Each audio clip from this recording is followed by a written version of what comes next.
habitar en tu presencia, menguar para que crezcas tú y cada día seré más como tú. Quebranta mi corazón, quebranta mi vida, te entrego mi voluntad a ti. Todo lo que soy, Señor, todo cuanto tengo es tuyo. Yo quiero menguar para que crezcas tú.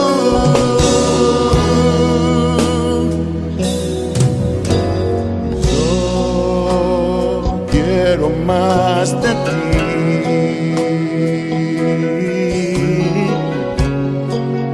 y habitar en tu presencia, menguar para que crezcas tú y cada día seré más como tú. Quebranta mi corazón, quebranta mi vida, te entrego mi voluntad a ti. Todo lo que soy, Señor, todo cuanto tengo es tuyo. Yo quiero menguar para que crezcas tú. Quebranta mi corazón, quebranta mi vida, transfórmame entrego mi voz a ti, Señor, a ti. solo a ti. Todo lo que soy, Señor, Todo cuanto tengo es tuyo. Yo quiero menguar para que crezcas tú. Yo quiero menguar para que crezcas tú. Yo quiero menguar para que crezcas tú, Jesús.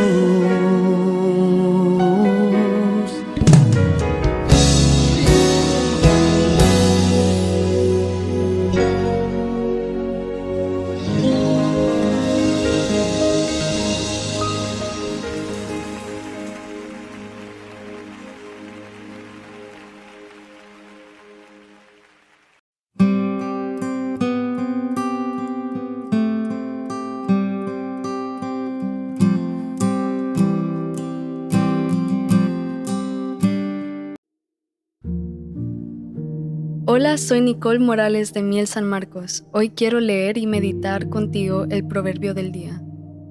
Proverbios capítulo 21. El corazón del rey es como un arroyo dirigido por el Señor, quien lo guía por donde Él quiere. La gente puede considerarse en lo correcto según su propia opinión, pero el Señor examina el corazón. Al Señor le agrada más cuando hacemos lo que es correcto y justo que cuando le ofrecemos sacrificios. Los ojos arrogantes, el corazón orgulloso y las malas acciones son pecado. Los planes bien pensados y el arduo trabajo llevan a la prosperidad, pero los atajos tomados a la carrera conducen a la pobreza. La riqueza fruto de una lengua mentirosa es una neblina que se esfuma y una trampa mortal. La violencia de los perversos arrasará con ellos, porque se niegan a hacer lo que es justo. El culpable camina por un sendero torcido, el inocente anda por un camino recto. Es mejor vivir solo en un rincón de la azotea que en una casa preciosa con una esposa que busca pleitos. Los malvados desean el mal, no muestran compasión a sus vecinos. Si castigas al burlón, los ingenuos llegan a ser sabios. Si instruyes al sabio, será aún más sabio. El justo sabe lo que ocurre en el hogar de los perversos. Él traerá desastre sobre ellos. Los que tapan sus oídos al clamor del pobre tampoco recibirán ayuda cuando pasen necesidad. El regalo en secreto calma el enojo. El soborno por debajo de la mesa aplaca la furia. La justicia es una alegría para los justos, pero hace temblar a los malhechores. La persona que se aparta del sentido común terminará en compañía de los muertos. Los que aman el placer se vuelven pobres. Los que aman el vino y el lujo nunca llegarán a ser ricos.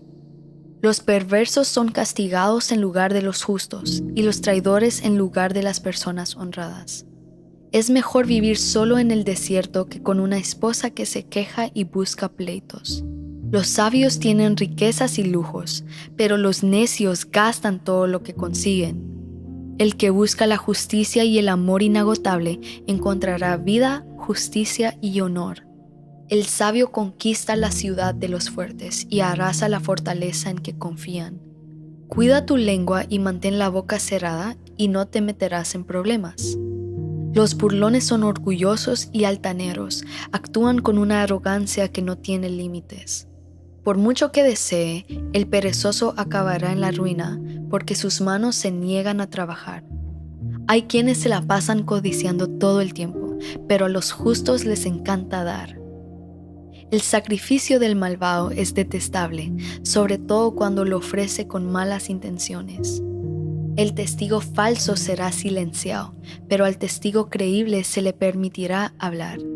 El perverso finge para salir del apuro, pero el honrado piensa antes de actuar.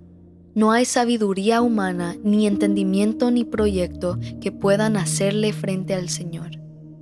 El caballo se prepara para el día de la batalla, pero la victoria pertenece al Señor.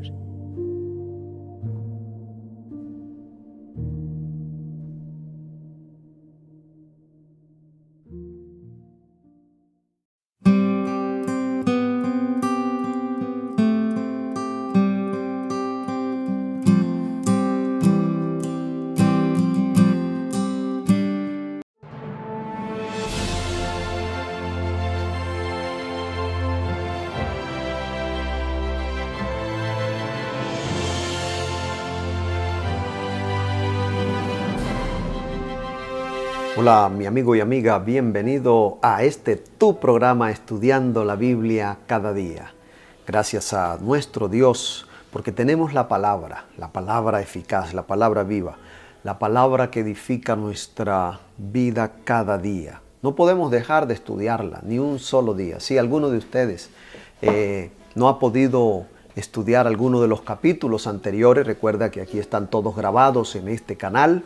Solo tienes que entrar en YouTube al canal Estudiando la Biblia cada día. Y así entonces puedes actualizarte. De repente te hizo falta estudiar el capítulo 10 de Proverbios o el capítulo 5. Aquí lo encuentras, lo lees, lo escuchas y entonces vas al día. Tenemos que llevar el desafío de que no se nos falte, no pierdas, no te haga falta ni un solo capítulo de la palabra de Dios. Mira, ya vamos en el libro de Proverbios y hoy el capítulo 21. Leamos algunos versículos de este capítulo. Como aguas que se reparten es el corazón del rey en la mano de Jehová. Él lo inclina hacia todo lo que quiere. Todo camino del hombre es recto en su propia opinión, pero Jehová pesa los corazones. Hacer justicia y juicio es para Jehová más agradable que el sacrificio. Los ojos altivos, el corazón orgulloso y el pensamiento de los malvados, todo es pecado. Los planes del diligente ciertamente tienden a la abundancia. El versículo 9 dice, mejor es vivir en un rincón del terrado que en casa espaciosa con mujer pendenciera. Y así, en este capítulo encontraremos nuevamente una serie de sentencias, una serie de principios que nos ayudarán para tener una vida mejor, para tener una vida exitosa, para que te vaya bien en tus caminos. Amiga que me escuchas, amigo, mira, para que te vaya bien en todo. Ahora, entonces, puntualicemos cuáles son esos consejos de este capítulo que nos permiten alcanzar el éxito. Vamos a mirar, según lo vemos en el versículo 5, que debemos tener proyectos diligentes y proyectos grandes, soñar en grande y pensar en metas altas. Los planes del diligente ciertamente tienden a la abundancia. Planes esforzados. Muchas personas hoy, y es la tendencia que hoy tenemos en gran medida en el mundo, una tendencia a la adquisición de dinero fácil, a hacer las cosas por el camino más corto, pero sabes, Dios aquí nos dice que son los planes del diligente, son los planes esforzados los que ciertamente van a traer abundancia. Y el pensamiento, y ahora dice, y ciertamente va a la pobreza todo el que alocadamente se apresura, el que quiere las cosas rápidas, el que quiere las cosas instantáneas, va a la pobreza. Y mira, el versículo 25 está relacionado. El deseo del perezoso lo mata, porque sus manos no quieren trabajar.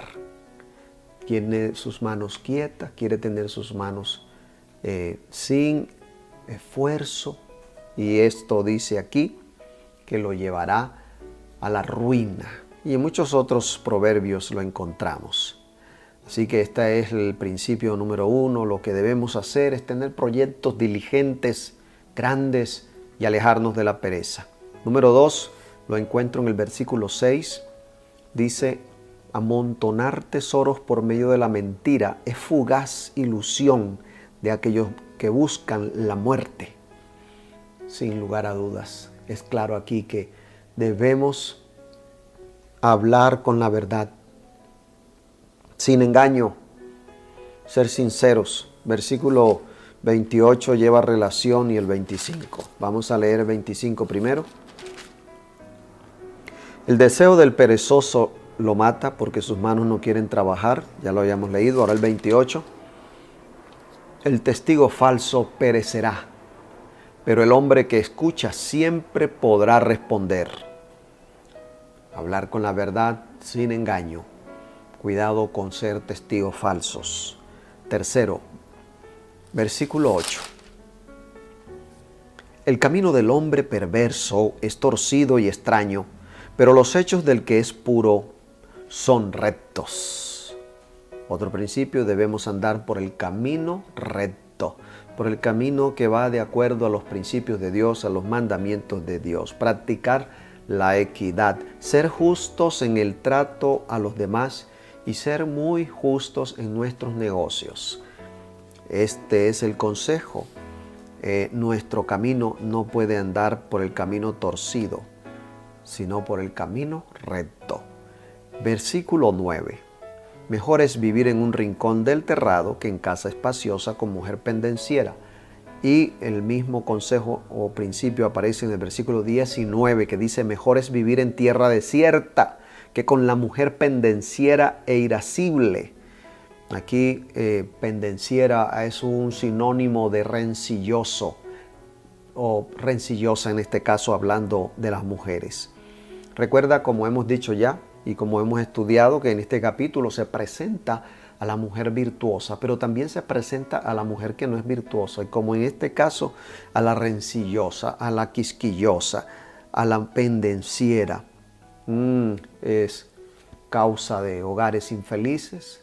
Los pleitos se presentan cuando no hay una mujer o un hombre que busque y procure el común acuerdo, la paz en la familia. Mantener un hogar feliz y armonioso es nuestro deber, debe ser nuestra meta.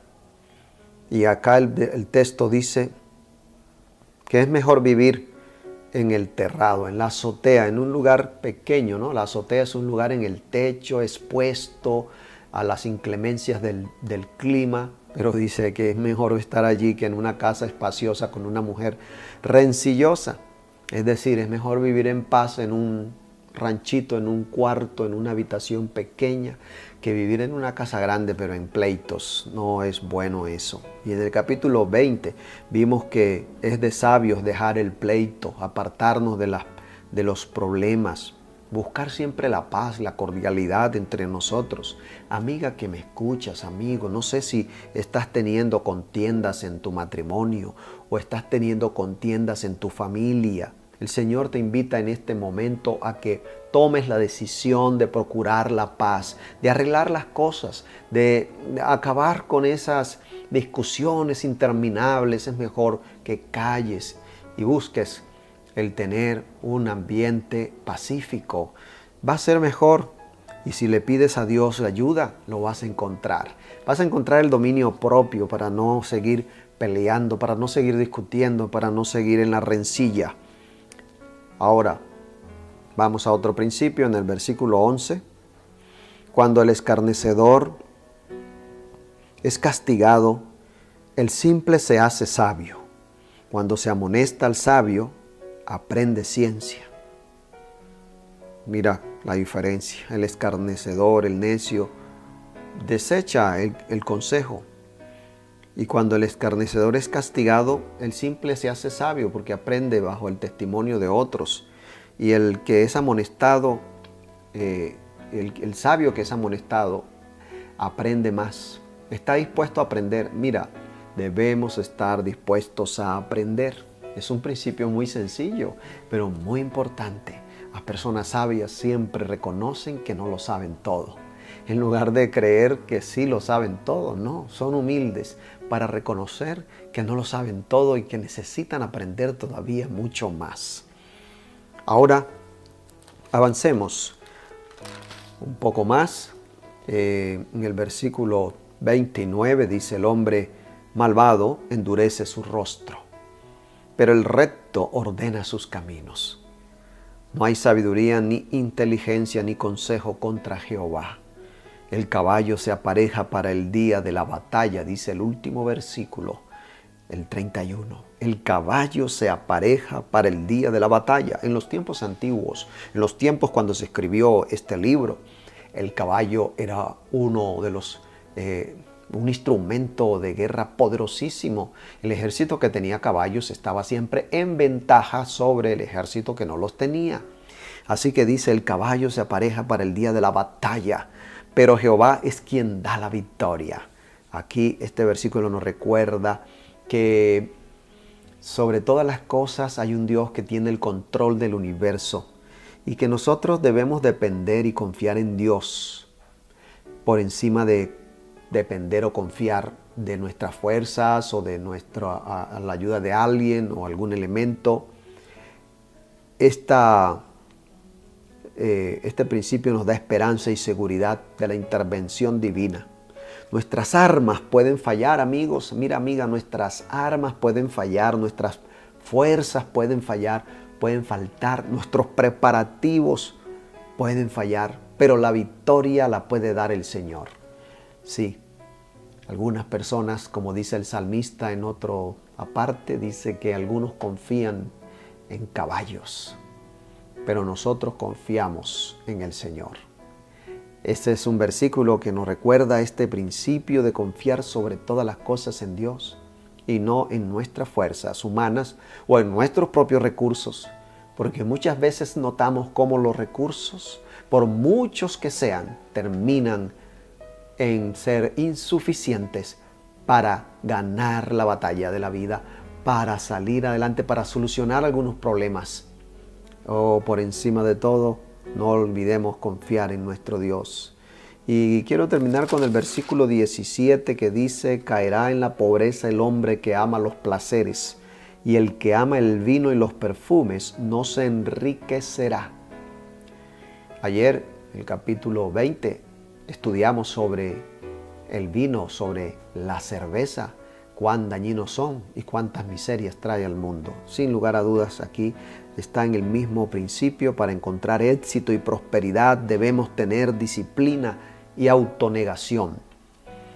Quien ama y es controlado por el placer, al final será un hombre necesitado. Será una mujer necesitada. Por eso, el consejo final aquí en este capítulo es tener autonegación, disciplina, porque tendemos como seres humanos carnales a disfrutar algunas cosas y a querer estar sumergidos en los placeres de este mundo y ser dominados por ellos. Pero no podemos ser dominados. Si alguien es dominado por los placeres, terminará en la ruina. Debemos ser disciplinados, y si de alguien debemos ser dominados es por Dios. Que Dios nos domine, nos guíe para tomar un equilibrio en la vida y ser prósperos en todo lo que hagamos y evitar aquello que nos hace daño, porque cuando alguien se sumerge en los placeres de este mundo, vicios y demás, sumergirse en el placer desde comer en abundancia hasta consumo de drogas que llaman recreativas. Cuidado, si nosotros somos disciplinados y tenemos autonegación, tendremos éxito. Es el consejo de Dios, entre otros aquí. En el capítulo 21 tenemos estos consejos, amigo y amiga. No olvides ser diligente, hablar con la verdad, sinceros, andar por el camino recto, procurar un hogar feliz, procurar la paz matrimonial, en la familia. Recuerda tener disposición para aprender y siempre confiar y depender del gran poder de Dios. Ahora, oremos por esta decisión. Escribe tu oración aquí debajo del video y te invito donde estás. Inclina tu cabeza conmigo. Querido Dios, gracias te damos por tu palabra. Gracias por tus enseñanzas.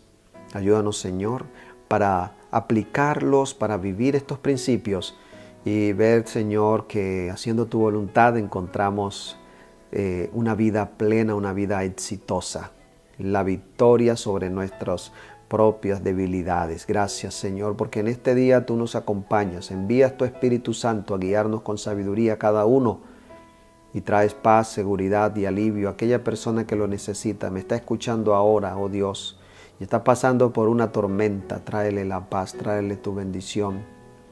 Oh Señor, te lo rogamos en Cristo Jesús. Amén. Mi apreciado amigo y amiga, ha sido un gusto para mí compartir la lección de hoy en Proverbios 21. Quiero que demuestres tu gratitud también a Dios dándole like, y si no te has suscrito a este canal, hazlo ahora. Quizás estás viendo este video desde WhatsApp. Amiga y amigo, mira, es necesario que te suscribas para que así este sistema de YouTube identifique que es de interés.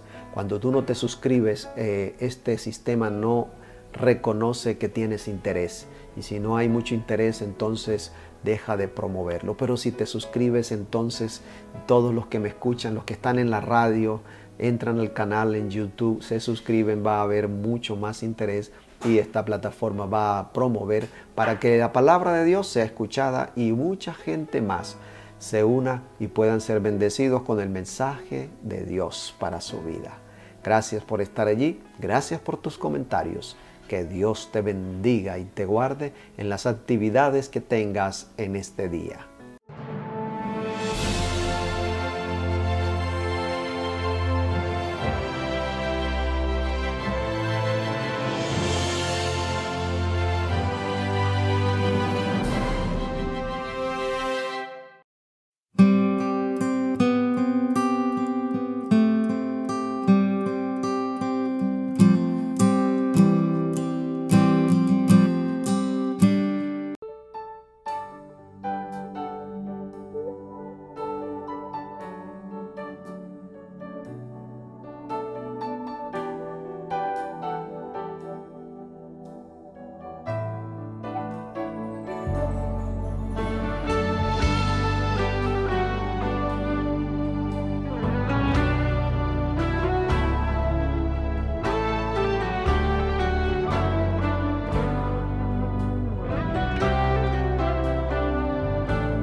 Estamos aquí para adorar.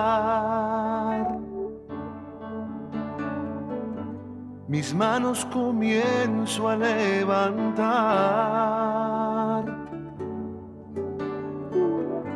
mis cargas comienzo a soltar, porque tú y yo estamos aquí para adorar. Estamos aquí para adorar. Mis manos comienzo a levantar,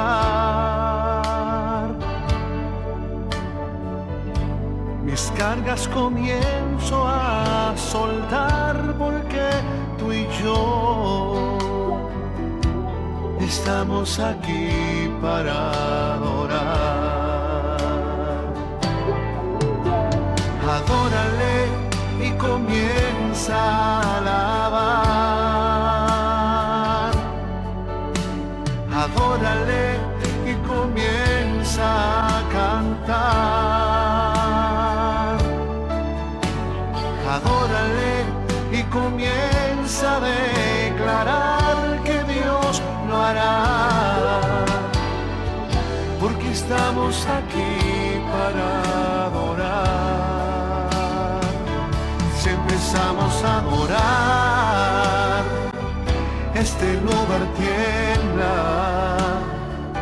Si empezamos a cantar, recibiremos nuevas fuerzas, y con fuerzas nuevas comenzamos a declarar que Dios lo hará, porque estamos aquí para adorar. Estamos aquí para adorar. Adórale.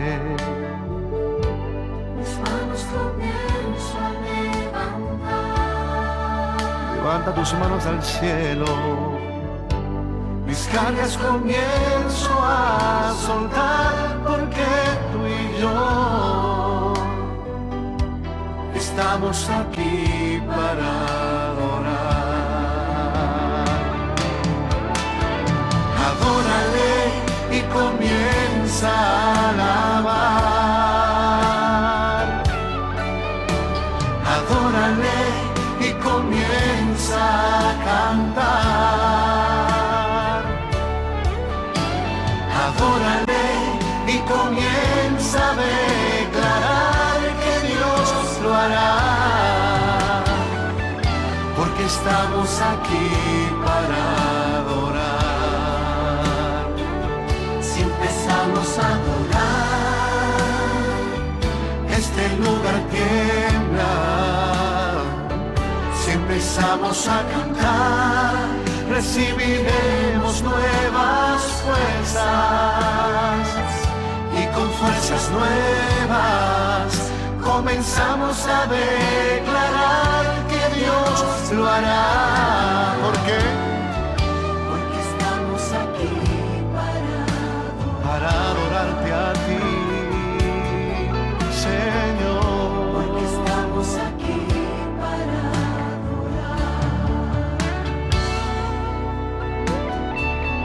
Porque estamos aquí para adorar, y con fuerzas nuevas comenzamos a declarar que Dios lo hará, porque estamos aquí para adorar. Con tus manos levantadas, adórale.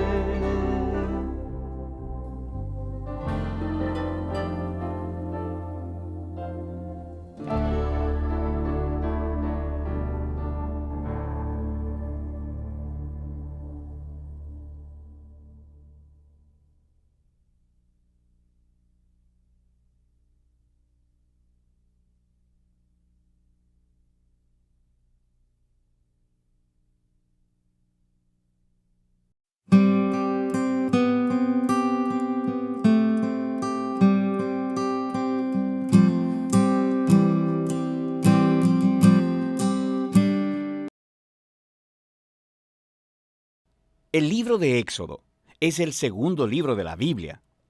Continúa la trama del libro anterior, Génesis, que terminó con el nieto de Abraham, Jacob, guiando a su familia de 70 personas hacia Egipto. El 11º hijo de Jacob, José, había sido ascendido a ser el segundo al mando en Egipto. Él había salvado a toda su familia de una hambruna. Faraón, el rey de Egipto, le ofreció a su familia que vinieran a vivir allá como un refugio seguro. Tiempo después, Jacob muere en Egipto y también José y todos sus hermanos. Pasan alrededor de 400 años y la historia del Éxodo comienza. Ese nombre se refiere al evento que ocurre en la primera mitad del libro, el Éxodo de Israel desde Egipto. El libro tiene una segunda mitad que tiene lugar al pie del monte Sinaí.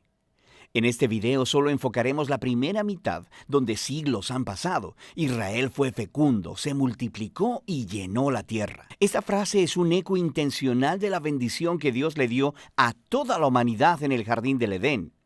Nos recuerda de la gran historia bíblica hasta ahora.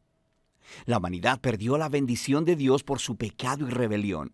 Así que Dios escogió a la familia de Abraham como el medio a través del cual restauraría su bendición para todo el mundo. Pero el nuevo faraón no ve a Israel como una bendición. De hecho, él piensa que este grupo creciente de inmigrantes israelitas es una amenaza para su poder. Igual que en Génesis, la humanidad se rebela contra la bendición de Dios. Aquí, Faraón intenta destruir la fuente de bendición de Dios, los israelitas. Él los esclaviza brutalmente, obligándolos a trabajos forzados, y luego ordena que todos los niños israelitas fueran ahogados en el río Nilo. Faraón es, hasta ahora, el peor personaje de la Biblia. Su reino ejemplifica la rebelión de la humanidad contra Dios. Faraón ha redefinido el bien y el mal de acuerdo a sus propios intereses, que aún el asesinato de niños inocentes se ha convertido en algo bueno para él. Ahora Israel clama por auxilio contra esta nueva Babilonia y Dios responde. En primer lugar, Dios da vuelta a la maldad de Faraón, cuando una madre israelita lanza a su hijo al río Nilo, pero en una cesta. Él flota sin peligro hasta donde está la propia familia de Faraón. Él es llamado Moisés y crece hasta convertirse en el hombre que Dios usará para vencer la maldad de Faraón. En la famosa historia de la zarza ardiente, Dios se le aparece a Moisés y le manda ir delante de Faraón y ordenarle que libere a los israelitas. Dios dice que él sabe que Faraón se resistirá, así que traerá su juicio sobre Egipto en forma de plagas. Luego, Dios también dice que él endurecerá el corazón de Faraón. Entonces, se nos presenta la siguiente parte importante de la historia, la confrontación entre Dios y Faraón. ¿Qué significa eso que Dios dice que Él endurecerá el corazón de Faraón? Es muy importante que leamos esta sección de la narración muy cuidadosamente y en secuencia. En el primer encuentro entre Moisés y Faraón, simplemente se nos dice que el corazón de Faraón se endureció. No hay implicación de que Dios hizo algo. En respuesta, Dios envía las primeras 5 plagas, cada una confrontando a Faraón y a uno de sus dioses egipcios. Cada vez, Moisés le ofrece una oportunidad para que Faraón se humille y deje ir a los israelitas. Pero después de cada plaga, se nos dice o que Faraón endureció su corazón o que su corazón se endureció. Lo está haciendo de su propia voluntad. Finalmente, es con el segundo grupo de 5 plagas que empezamos a escuchar cómo Dios endureció el corazón de Faraón. El punto de la historia parece ser este. Aunque Dios sabía que Faraón resistiría su voluntad, de todos modos Dios le ofreció todas estas oportunidades de hacer lo correcto. Eventualmente, la maldad de Faraón llega a un punto sin retorno. Quiero decir, hasta sus propios consejeros creen que él ha perdido la razón. Es en este punto que Dios toma las riendas y dobla la maldad de Faraón hacia sus propios propósitos redentivos. Dios atrae a Faraón hacia su propia destrucción, mientras salva a su pueblo. ¿Qué es lo que sucede después? Con la plaga final es la noche de Pascua. Dios le cambió las cartas a Faraón. Así como él mató a los hijos de los israelitas, Dios matará a los primogénitos de Egipto con una plaga final. A diferencia de Faraón, Dios proveyó un medio de escape a través de la sangre del cordero. Aquí la historia se detiene y nos presenta en detalle el ritual anual israelita de la Pascua. En la noche anterior a la salida de Israel de Egipto, sacrificaron un cordero joven y sin mancha, y pintaron con su sangre los dinteles de las puertas de sus casas. Cuando la plaga divina vino sobre Egipto, las casas cubiertas con la sangre del cordero fueron pasadas por alto, y el hijo primogénito fue librado. Así que cada año después de eso, los israelitas recrean esa noche para recordar y celebrar la justicia y la misericordia de Dios.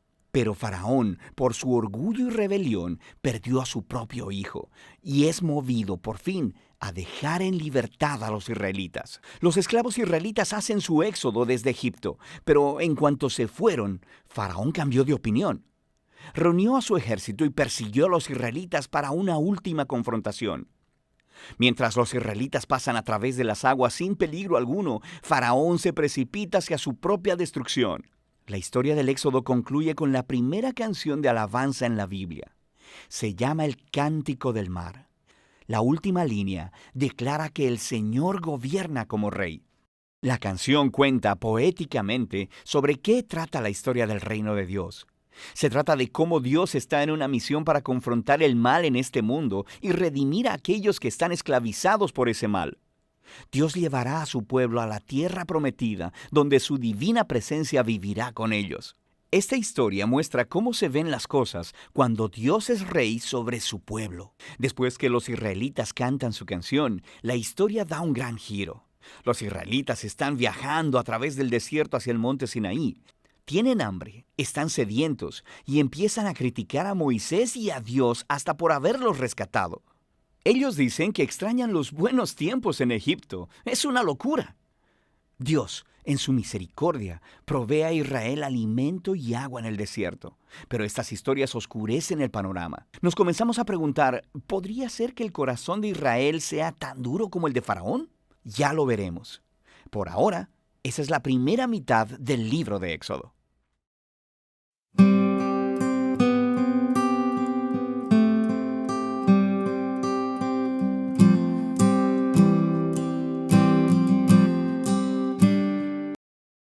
El libro del Éxodo, capítulo 2. En esos días, un hombre y una mujer de la tribu de Leví se casaron. La mujer quedó embarazada y dio a luz un hijo. Al ver que era un niño excepcional, lo escondió durante 3 meses. Cuando ya no pudo ocultarlo más, tomó una canasta de juncos de papiro y la recubrió con brea y resina para hacerla resistente al agua. Después puso al niño en la canasta y la acomodó entre los juncos a la orilla del río Nilo. La hermana del bebé se mantuvo a cierta distancia para ver qué le pasaría al niño. Al poco tiempo, la hija del faraón bajó a bañarse en el río y sus sirvientas se paseaban por la orilla. Cuando la princesa vio la canasta entre los juncos, mandó a su criada que se la trajera. Al abrir la canasta, la princesa vio al bebé. El niño lloraba y ella sintió lástima por él. Oh, seguramente es un niño hebreo. Entonces la hermana del bebé se acercó a la princesa. ¿Quiere que vaya a buscar a una mujer hebrea para que le amamante al bebé? Sí, consigue a una. Entonces la muchacha fue y llamó a la madre del bebé. Toma a este niño y dale el pecho por mí. Te pagaré por tu ayuda. Así que la mujer se fue con el bebé a su casa y lo amamantó. Años más tarde, cuando el niño creció, ella se lo devolvió a la hija del faraón, quien lo adoptó como su propio hijo y lo llamó Moisés, pues explicó: Lo saqué del agua. Muchos años después, cuando ya era adulto, Moisés salió a visitar a los de su propio pueblo, a los hebreos, y vio con cuánta dureza los obligaban a trabajar. Durante su visita, vio que un egipcio golpeaba a uno de sus compatriotas hebreos. Entonces Moisés miró a todos lados para asegurarse de que nadie lo observaba, y mató al egipcio y escondió el cuerpo en la arena. Al día siguiente, cuando Moisés salió de nuevo a visitar a los de su pueblo, vio a 2 hebreos peleando. ¿Por qué le pegas a tu amigo? El hombre le contestó: ¡Ja! ¿Quién te nombró para ser nuestro príncipe y juez? ¿Vas a matarme como mataste ayer al egipcio? Entonces Moisés se asustó y pensó: Todos saben lo que hice. Efectivamente, el faraón se enteró de lo que había ocurrido y trató de matar a Moisés, pero él huyó del faraón y se fue a vivir a la tierra de Madián. Cuando Moisés llegó a Madián, se sentó junto a un pozo. El sacerdote de Madián tenía 7 hijas, quienes fueron al pozo como de costumbre para sacar agua y llenar los bebederos para los rebaños de su padre. Pero llegaron unos pastores y las echaron de allí. Entonces Moisés se levantó de un salto y las rescató de los pastores. Luego sacó agua para los rebaños de las muchachas. Cuando las jóvenes regresaron a la casa de Reuel, su padre, él les preguntó: ¿Por qué hoy han regresado tan pronto? Un egipcio nos rescató de los pastores. Después nos sacó agua y dio de beber a nuestros rebaños. ¿Y dónde está ese hombre? ¿Por qué lo dejaron allí? Invítenlo a comer con nosotros. Moisés aceptó la invitación y se estableció allí con Reuel. Con el tiempo, Reuel le entregó a su hija Séfora por esposa. Más tarde, ella dio a luz un hijo, y Moisés lo llamó Gersón, pues explicó: He sido un extranjero en tierra extraña. Con el paso de los años, el rey de Egipto murió, pero los israelitas seguían gimiendo bajo el peso de la esclavitud. Clamaron por ayuda, y su clamor subió hasta Dios, quien oyó sus gemidos y se acordó del pacto que había hecho con Abraham, Isaac y Jacob. Miró desde lo alto a los hijos de Israel y supo que ya había llegado el momento de actuar.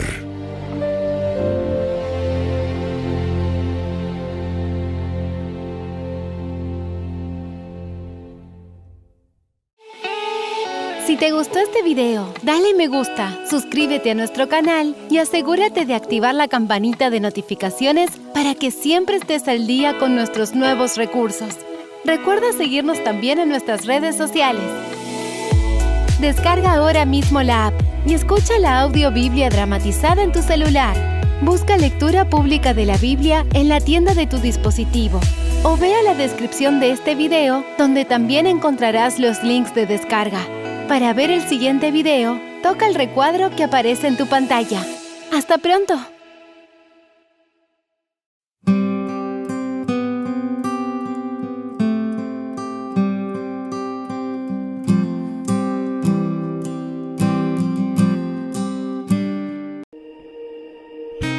Éxodo describe la maravillosa intervención de Dios a favor de su pueblo escogido al librarlo de la esclavitud y su bondadosa condescendencia al realizar un pacto con ellos. El tema que atraviesa todo el libro como un hilo de oro es el propósito de demostrar que ni la repetida infidelidad del pueblo escogido ni la oposición de la mayor nación de la tierra podrían desbaratar el plan de Dios para su pueblo. Con un nuevo formato, hoy estoy aquí con ustedes para continuar nuestro recorrido explicativo por la Biblia. Así que sean todos y todas bienvenidos y bienvenidas a Esperanza, el canal de las Sagradas Escrituras. Hoy vamos a detenernos en el capítulo 2 del libro de Éxodo. Y como ya hemos analizado en el capítulo anterior, el faraón de Egipto, Tumosis I, había hecho un decreto de muerte para que todos los niños varones de los hebreos fueran muertos, lanzados al río Nilo. Porque el faraón tenía miedo de que su gobierno tambaleara y que recibiera de parte de los hebreos por multiplicarse tanto una rebeldía o que se levantara un libertador como los hebreos estaban enseñando. A pesar de este decreto de muerte, dice el relato bíblico que un varón de la familia de Leví fue y tomó por mujer a una hija de Leví, la cual concibió y dio a luz un hijo, y viéndole hermoso, le retuvo por 3 meses. Y no pudiendo retenerle más escondido, tomó una arquilla de juncos y la calefateó con brea y betún, y colocó en ella al niño, y lo puso en un carrizal a orilla del río, y separó una de sus hermanas, es decir, María, a lo lejos para ver lo que acontecía. Y la hija de Faraón descendió a lavarse al río, y paseándose sus doncellas por la ribera del río, vio la arquilla en el carrizal, y envió a una criada suya a que la tomase. Y cuando la abrió, vio al niño, y aquí que el niño lloraba, y teniendo compasión de él, dijo: de los niños de los hebreos es este. Entonces su hermana, María, dijo a la hija de Faraón: ¿iré a llamarte una ama de las hebreas para que te críe a este niño? Y la hija de Faraón respondió: ve. Entonces fue la doncella y llamó a la madre del niño, a la cual le dijo la hija de Faraón: lleva a este niño y críamelo, y yo te lo pagaré. Y la mujer tomó al niño y lo crió. Y cuando el niño creció, ella lo trajo a la hija de Faraón, la cual lo prohijó, y le puso por nombre Moisés, diciendo: porque de las aguas lo saqué. Y aquí hay varias preguntas interesantes. ¿Quién era esta princesa? ¿Quién era esta doncella hija de Faraón? Tutmosis I tenía dos hijas. Una de ellas era Hatshepsut, que llegó a ser la faraona o la reina de Egipto. Es posible que esta haya sido la mujer que adoptó a Moisés, porque sintió compasión de él. Porque en realidad fue el Espíritu Santo quien movió el corazón de esta mujer, dándonos a entender así que el Espíritu Santo puede obrar en todas las personas. Todos tenemos la oportunidad de cambiar y de ser transformados por el Señor. Esta mujer, movida por el Espíritu Santo, sintió compasión de este niño y se lo entregó a su propia madre, pero ella quiso adoptarlo para que fuera su hijo y pudiera tener ciertos privilegios. Dios siempre protege. Dios, si nos colocamos en sus manos, Él está con nosotros y no nos abandona. Y por cierto, que también Jocabed tuvo que haber sido una mujer de profundas convicciones espirituales. Ella sabía y conocía las promesas del Señor y se arriesgó a tener a su hijo y Dios le protegió. Me imagino que el corazón palpitante de esta madre no dejaba de orar. En el libro Patriarcas y Profetas, la sierva del Señor expresa que Dios había oído las oraciones de la madre. Su fe fue premiada. Con profunda gratitud, emprendió su tarea que ahora ya no entrañaba peligro. Aprovechó fielmente la oportunidad de educar a su hijo para Dios. Ella estaba segura de que había sido preservado para una gran obra y sabía que pronto debería entregarlo a su madre adoptiva y él sería rodeado de influencias que tendrían a apartarlo de Dios.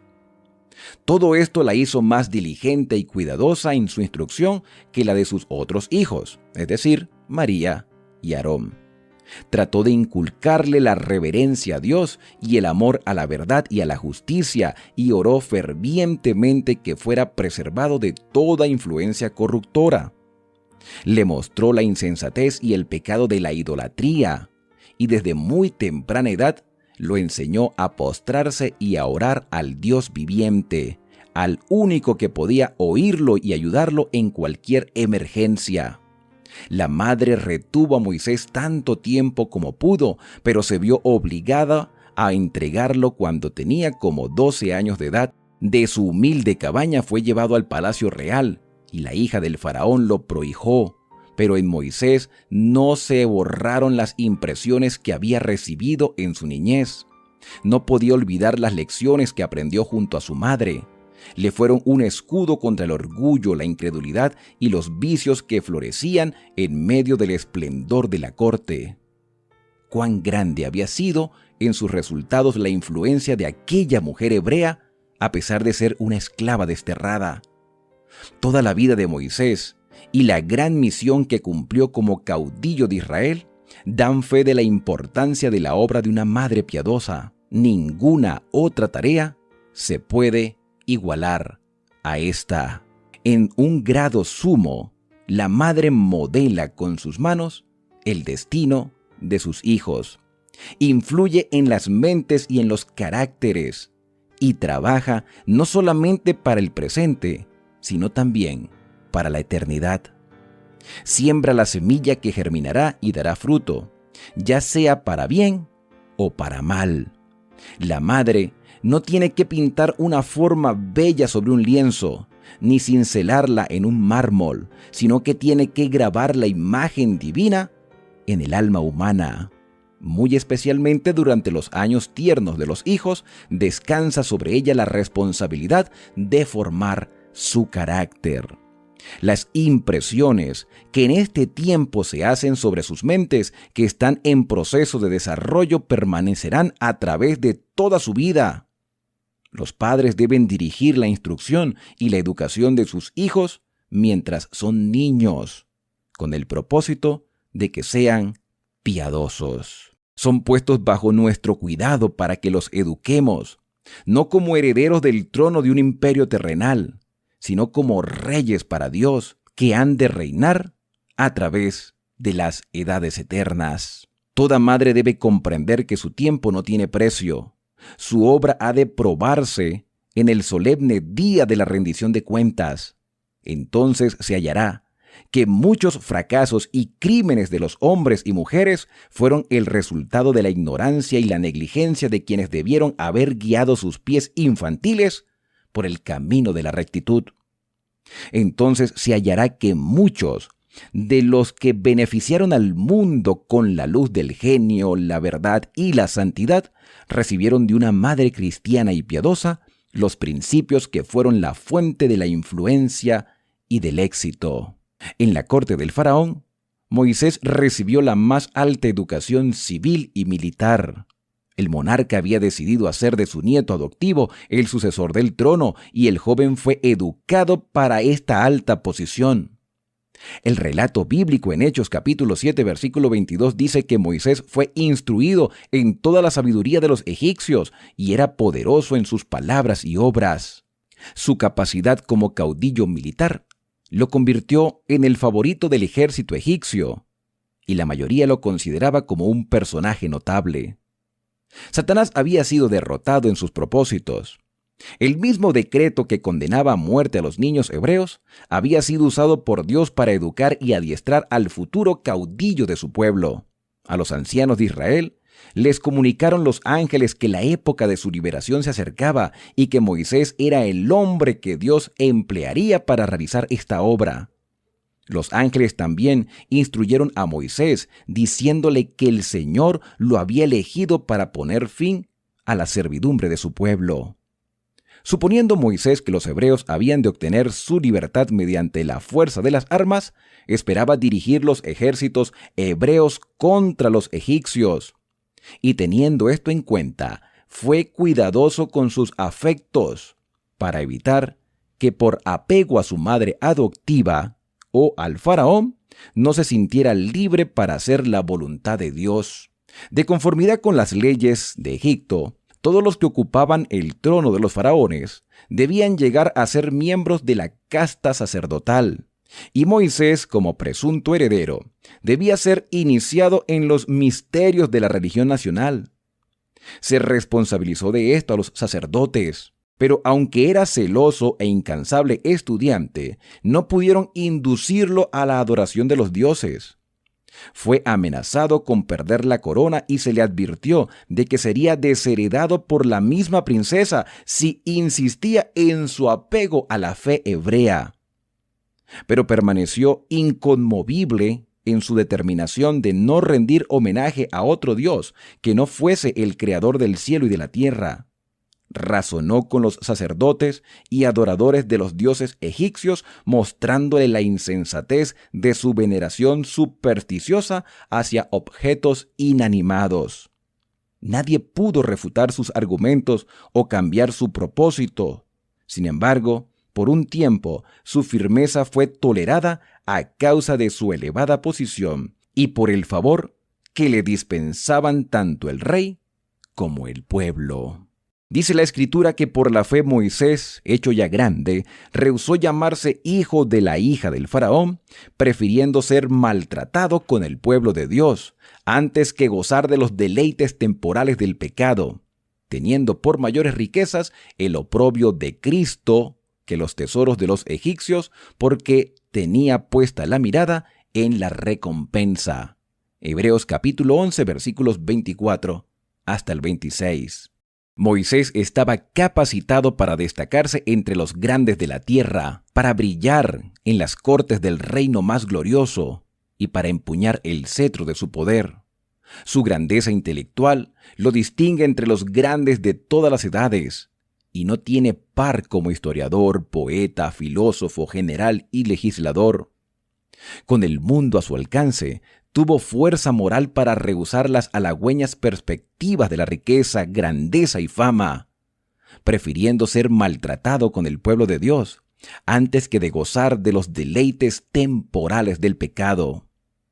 Moisés había sido instruido tocante al galardón final que sería dado a los hombres y obedientes siervos de Dios, y en comparación con el cual la ganancia mundanal se hundía en su propia insignificancia.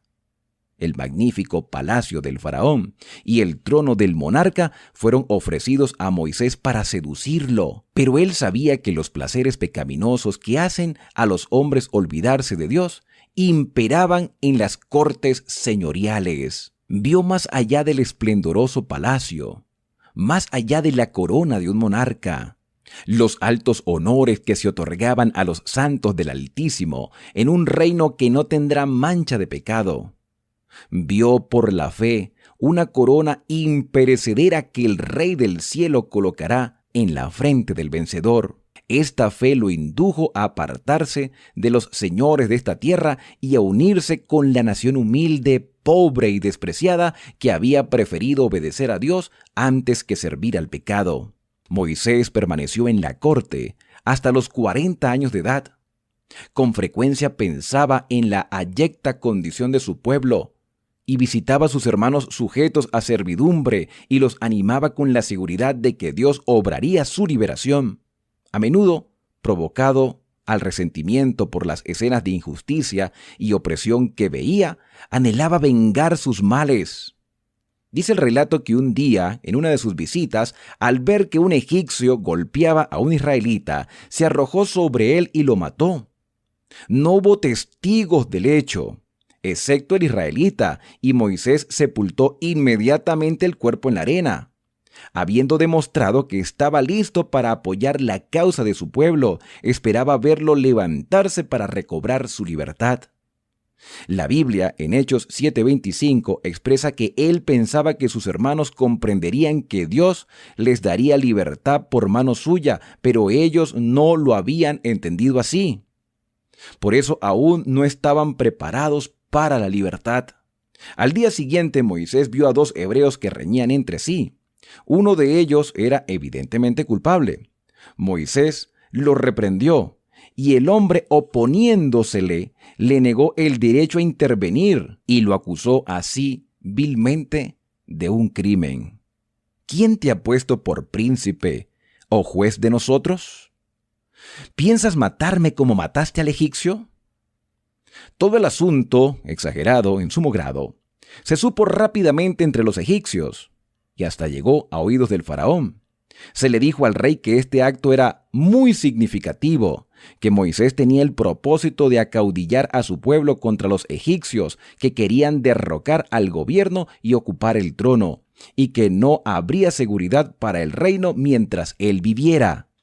El monarca decidió enseguida que Moisés debía morir.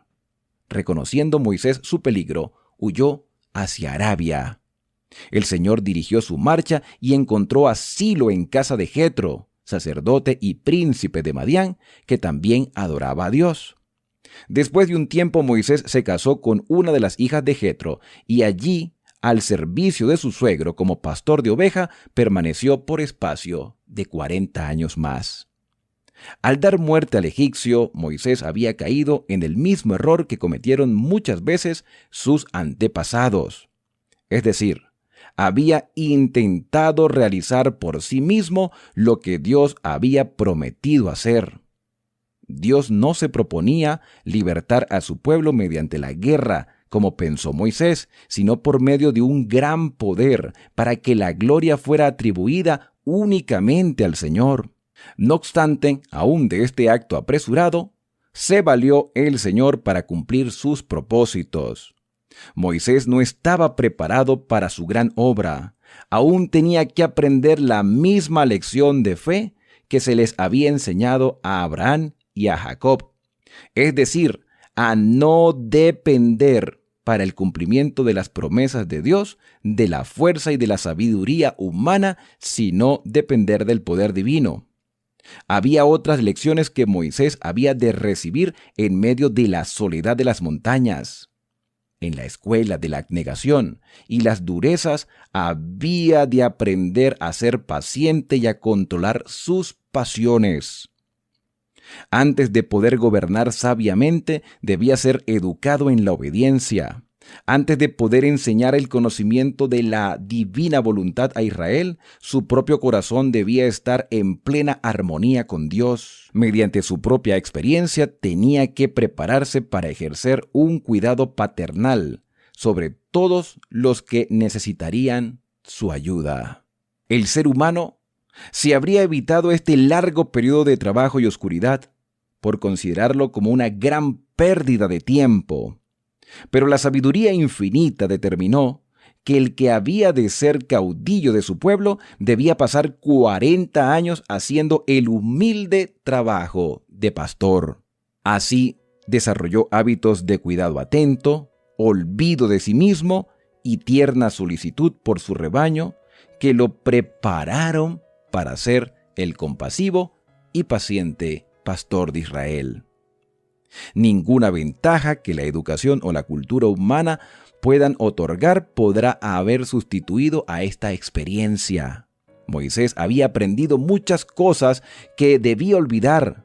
Las influencias que lo habían rodeado en Egipto, el amor a su madre adoptiva, su elevada posición como nieto del rey, el libertinaje que reinaba en todo lugar, el refinamiento, la sutileza y el misticismo de una falsa religión, el esplendor del culto idólatra, la solemne grandeza de la arquitectura y de la escultura. Todo esto había dejado una profunda impresión en su mente, entonces en desarrollo, y hasta cierto punto había moldado sus hábitos y su carácter. El tiempo, el cambio de ambiente y la comunión con Dios podían hacer desaparecer estas impresiones. Exigía de parte de Moisés mismo casi una lucha a muerte renunciar al error y aceptar la verdad. Pero Dios sería su ayudador cuando el conflicto fuera demasiado severo para sus fuerzas humanas. En todos los escogidos por Dios para llevar a cabo alguna obra para Él, se notó el elemento humano. Sin embargo, no fueron personas de hábitos y carácter estereotipados que se conformaron con permanecer en esa condición. Deseaban fervorosamente obtener sabiduría de Dios y aprender a servirle. Dice el apóstol: si alguno de vosotros tiene falta de sabiduría, pídala a Dios, el cual da a todos abundantemente y sin reproche, y le será dada. Santiago capítulo 1, versículo 5. Pero Dios no dará luz divina al hombre mientras éste se halle contento con permanecer en las tinieblas. Para recibir ayuda de Dios, el hombre debe reconocer su debilidad y deficiencia. Debe esforzarse por realizar un gran cambio que ha de verificarse en él. Debe comprender el valor de la oración y del esfuerzo perseverante. Los malos hábitos y costumbres deben desterrarse. Y solamente mediante un decidido esfuerzo por corregir estos errores y someterse a los sanos principios se puede alcanzar la victoria. Muchos no llegan a la posición que podrían ocupar porque esperan que Dios haga por ellos lo que Él les ha dado poder para hacer por sí mismos. Todos los que están capacitados para ser de utilidad deben ser educados mediante la más severa disciplina mental y moral, y Dios los ayudará uniendo su poder divino al esfuerzo humano. Enclaustrado dentro de los baluartes que formaban las montañas, Moisés estaba solo con Dios. Los magníficos templos de Egipto ya no lo impresionaban con su falsedad y superstición. En la solemne grandeza de las colinas sempiternas percibía la majestad del Altísimo y por contraste comprendía cuán impotentes e insignificantes eran los dioses de Egipto. Por todo lugar veía escrito el nombre del Creador. Moisés parecía encontrarse ante su presencia, eclipsado por su poder. Allí fueron barridos su orgullo y su confianza propia. En la austera sencillez de su vida del desierto, desaparecieron los resultados de la comodidad y el lujo de Egipto. Moisés llegó a ser paciente, reverente y humilde.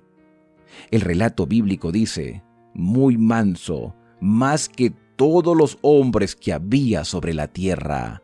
Números, capítulo 12, versículo 3.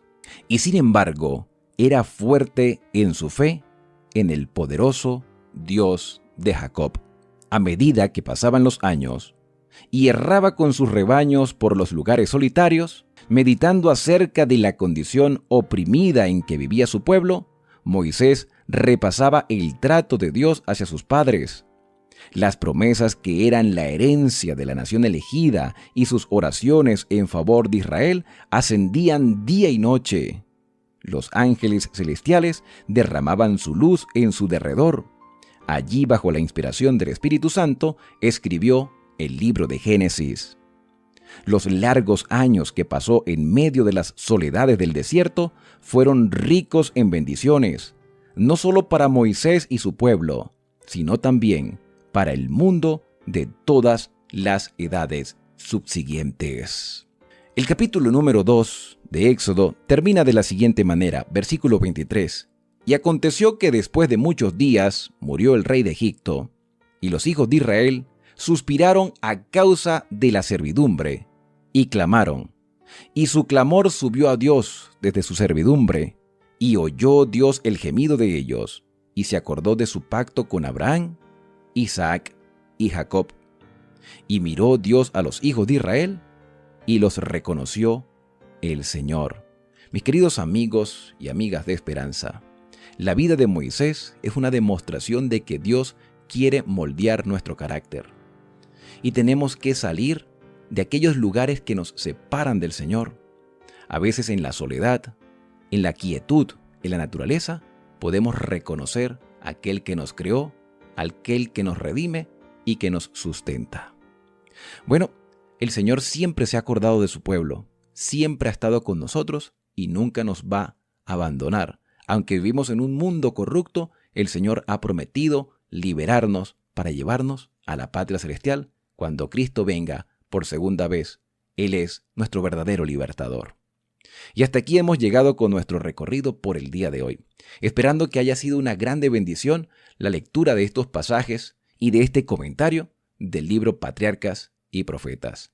Yo soy Alexander Suárez. Y recuerda, suscríbete a este canal de esperanza, activa las notificaciones, comparte estos mensajes con otras personas y la cita será mañana cuando continuemos con el capítulo número 3 del libro de Éxodo.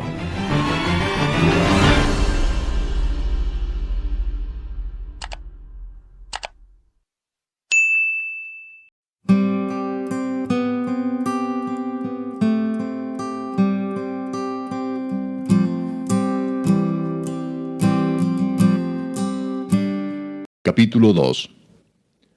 Un varón de la familia de Leví fue y tomó por mujer a una hija de Leví, la que concibió y dio a luz un hijo, y viéndole que era hermoso, le tuvo escondido 3 meses.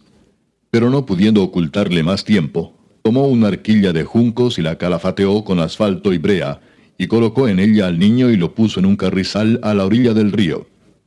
Y una hermana suya se puso a lo lejos para ver lo que le acontecería. Y la hija de Faraón descendió a lavarse al río, y paseándose sus doncellas por la ribera del río, vio ella la arquilla en el carrizal, y envió una criada suya a que la tomase.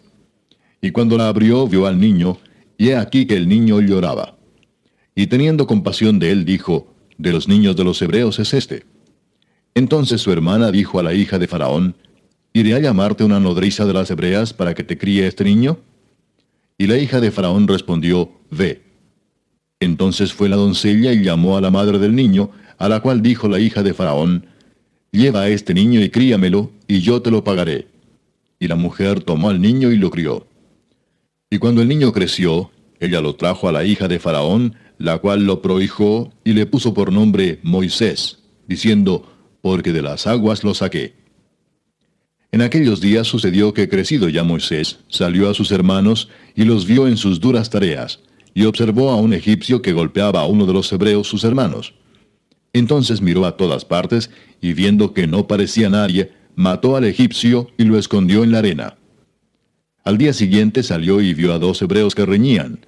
Entonces dijo al que maltrataba al otro, ¿por qué golpeas a tu prójimo? Y él respondió, ¿quién te ha puesto a ti por príncipe y juez sobre nosotros? ¿Piensas matarme como mataste al egipcio? Entonces Moisés tuvo miedo y dijo, ciertamente esto ha sido descubierto. Oyendo Faraón acerca de este hecho, procuró matar a Moisés, pero Moisés huyó de delante de Faraón y habitó en la tierra de Madián. Y estando sentado junto al pozo, 7 hijas que tenía el sacerdote de Madián vinieron a sacar agua para llenar las pilas y dar de beber a las ovejas de su padre. Mas los pastores vinieron y las echaron de allí. Entonces Moisés se levantó y las defendió y dio de beber a sus ovejas. Y volviendo ellas a Reuel su padre, él les dijo, ¿por qué habéis venido hoy tan pronto? Ellas respondieron, un varón egipcio nos defendió de mano de los pastores, y también nos sacó el agua y dio de beber a las ovejas. Y dijo a sus hijas, ¿dónde está? ¿Por qué habéis dejado a ese hombre? Llamadle para que coma. Y Moisés convino en morar con aquel varón, y él dio su hija Séfora por mujer a Moisés. Y ella le dio a luz un hijo, y él le puso por nombre Gersón, porque dijo, forastero soy en tierra ajena. Aconteció que después de muchos días murió el rey de Egipto, y los hijos de Israel gemían a causa de la servidumbre y clamaron. Y subió a Dios el clamor de ellos con motivo de su servidumbre. Y oyó Dios el gemido de ellos, y se acordó de su pacto con Abraham, Isaac y Jacob. Y miró Dios a los hijos de Israel, y los reconoció Dios.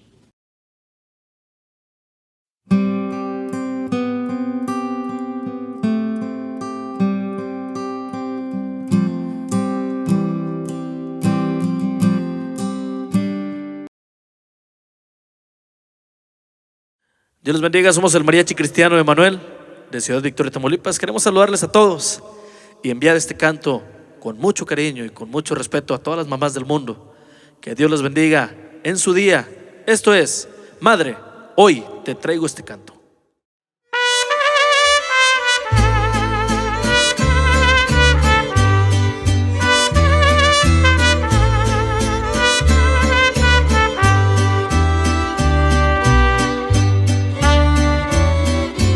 Madre, hoy te traigo este canto que sale de mi pecho con todito mi amor.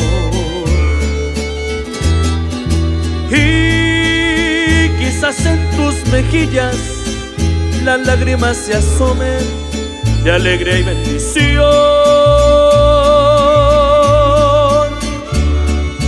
Hoy, a este hermoso día, quiero yo celebrarlo, pues te encuentras conmigo.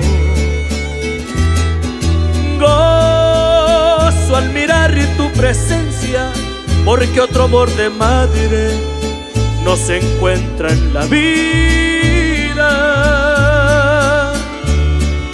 ¿Cuántos tuvieran la dicha de estrecharla en sus brazos como la estrecho yo, y decirte que te quiero, que por toda la vida te sostenga el Señor?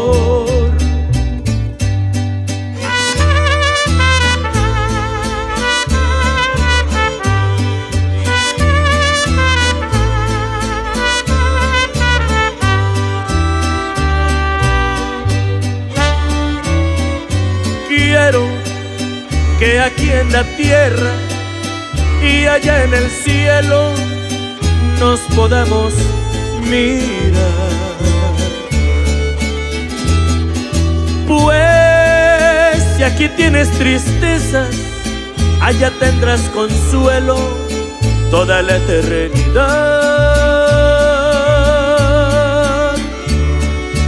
Con felicidad me diste y ese día entre tus brazos yo no lo he de olvidar. Por todo lo que sufriste al brindarme esta dicha, hoy te vengo a cantar. ¿Cuántos tuvieran la dicha de estrecharle en sus brazos como la estrecho yo? Y decirte que te quiero, que por toda la vida te sostenga el Señor.